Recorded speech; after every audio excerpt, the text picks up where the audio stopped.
নমস্কার। এরুচর্চার পক্ষ থেকে সকলকে অনেক অনেক শুভেচ্ছা। আজ 1 ডিসেম্বর 2020। এসএসকেএমএসকের নতুন যাত্রা শুরু। নতুন করে ইতিহাস লেখা শুরু হবে এসএসকেএমএসকের ইতিহাসে।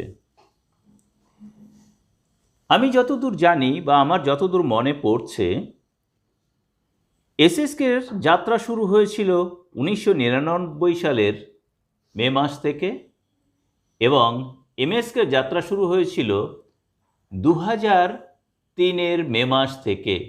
যদিও পঞ্চায়েত দপ্তরের অধীনে সারা পশ্চিমবঙ্গে প্রাথমিকভাবে 106টি এমএসকের অনুমোদন এসেছিল, কিন্তু ফেব্রুয়ারি মাসে, 106টি নয় 206টি। সেই থেকে পঞ্চায়েত দপ্তরের অধীনে এসএসকে এমএসকের অনেক উত্থান পতন দেখা গেছে। বিভিন্ন সংগঠন, বলবো না, 2009 পর্যন্ত একটি মাত্র সংগঠনই এসএসকে এমএসকের জন্য বিভিন্ন দাবি দাওয়া নিয়ে আন্দোলন শুরু করেছিল এবং 11 পর থেকে কিন্তু সংগঠন দ্বিধাবিভক্ত হতে হতে বিভিন্ন সংগঠনে বিভক্ত হয় এবং দাবি দাওয়া নিয়ে আন্দোলন শুরু করে।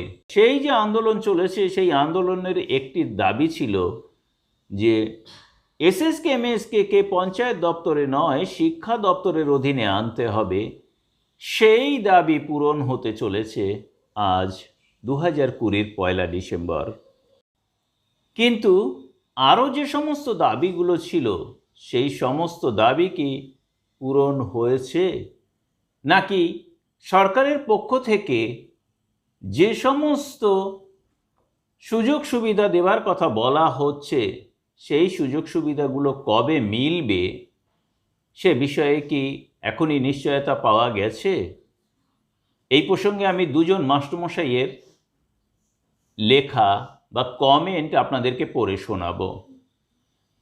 একজন মাস্টারমশাই ইউটিউব চ্যানেলে কমেন্ট করেছেন, আর একজন মাস্টারমশাই তিনি তার হোয়াটসঅ্যাপ গ্রুপে কমেন্ট করেছেন। তো চলুন মাস্টারমশাই দুজনের কমেন্ট একটু আমরা শুনি, তাহলে আমাদের ভেতরের আশা, হতাশা, আকাঙ্ক্ষা সবই প্রতিফলিত হয়েছে ওই লেখা দুটোর মধ্যে, সেটি আমরা জানতে পারব। প্রথম কমেন্টটি আবু তায়েব স্যারের। তিনি লিখেছেন, স্যার, এত সব আলোচনা সবই নিষ্ফলা আলোচনা। শিক্ষা দপ্তরের অধীন মানে ফুল ফ্লেজড শিক্ষক নয়। যতদিন বোর্ডের অধীনে না আসবে ততদিন আমাদের কোনো লাভ নেই। এই সরকার আমাদের ফাঁটা বাসে গলা আটকে রেখেছে। বিজেপি আসলে গলাটা ছেদ করে দেবে। আমরা বুঝি যাতে আমাদের উৎপত্তি তাতে আমাদের নিষ্পত্তি। খুব অল্প কথার মধ্যেই যেন তিনি তার সমস্ত আবেগ, সমস্ত কথাই বলে ফেলেছেন। তবে শেষ লাইনটি আমি আপনার আলোচনা করি আবু তায়েব স্যারের। আমরা বুঝি যাতে আমাদের উৎপত্তি তাতে আমাদের নিষ্পত্তি।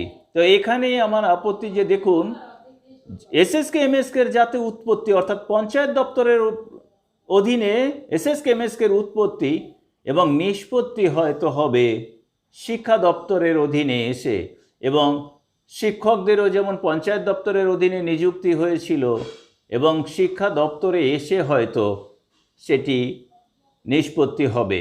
তবে হ্যাঁ, আমরা যদি ইতিহাসের দিকে তাকাই তাহলে অবশ্যই দেখতে পাব যে ভারতবর্ষের স্বাধীনতা আন্দোলনে যারা আন্দোলন করেছিলেন, ভারতবর্ষকে স্বাধীন করেছিলেন বা স্বাধীনতার জন্য লড়াই করেছিলেন, তাদের বেশিরভাগই কিন্তু শহীদ হয়েছিলেন।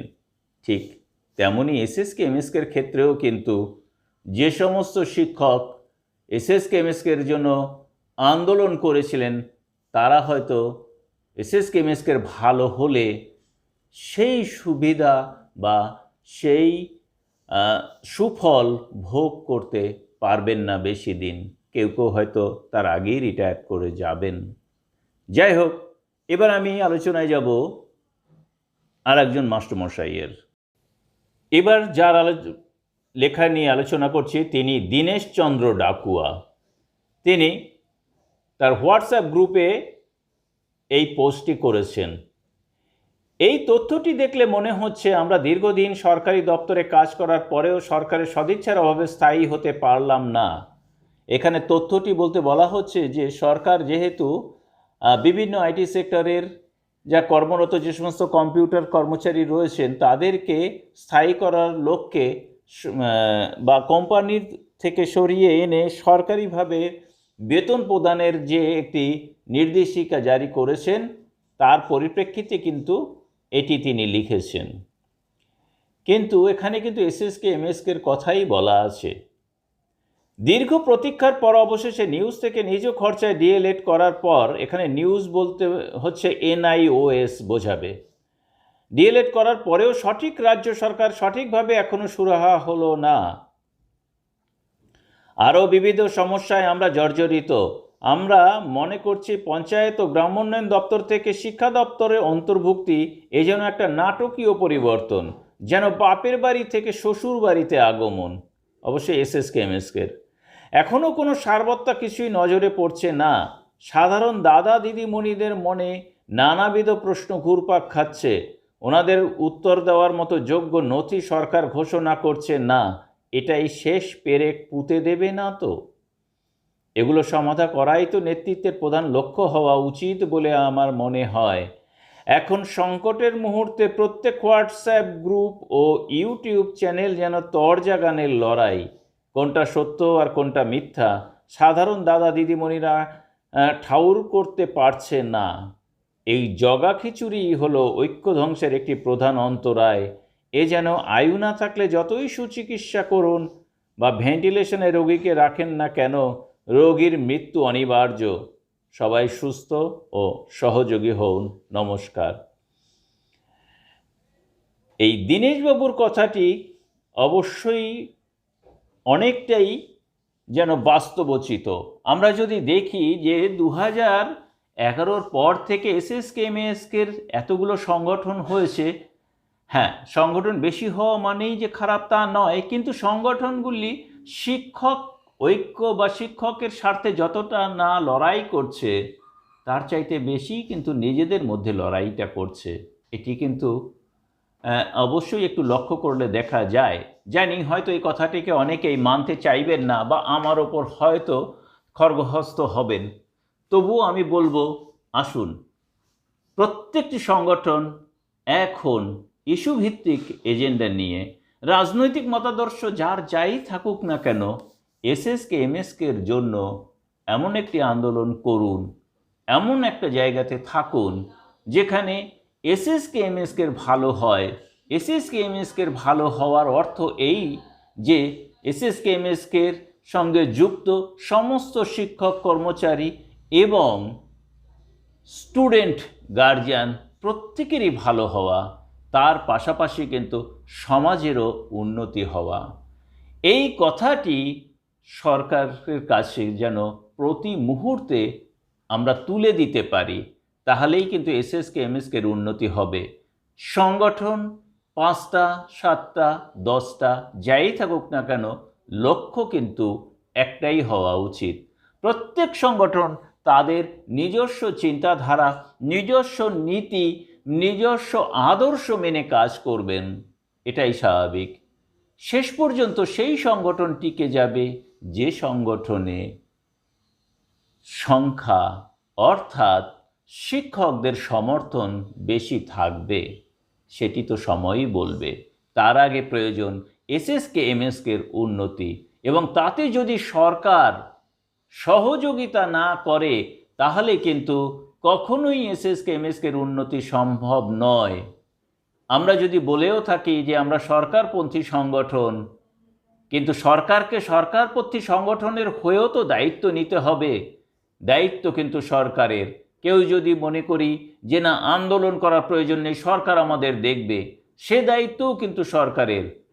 যদি আন্দোলনে নেমে যাবার পর সরকার করে তাহলে তো সেই সুফলটা এসে পড়বে আন্দোলনকারীদের ওপর, কারণ সরকার নিজে থেকে কোনো উদ্যোগী হয়নি বলেই তো আন্দোলন প্রয়োজন হয়েছিল।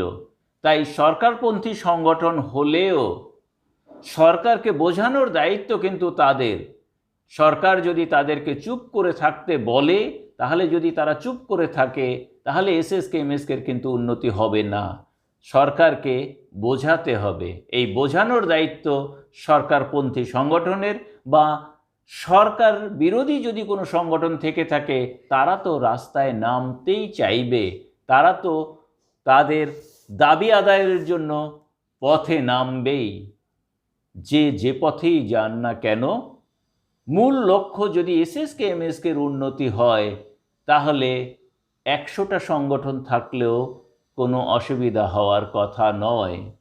সরকারকে অবশ্যই সহানুভূতির চোখে দেখতে হবে, আর সেটাকে, সরকারের মনোভাবকে বদলানোর জন্য সরকারপন্থী সংগঠনের কিন্তু দায়িত্ব অনেক বেশি। সকলকে ধন্যবাদ জানিয়ে শেষ করছি। ভালো থাকবেন, সুস্থ থাকবেন।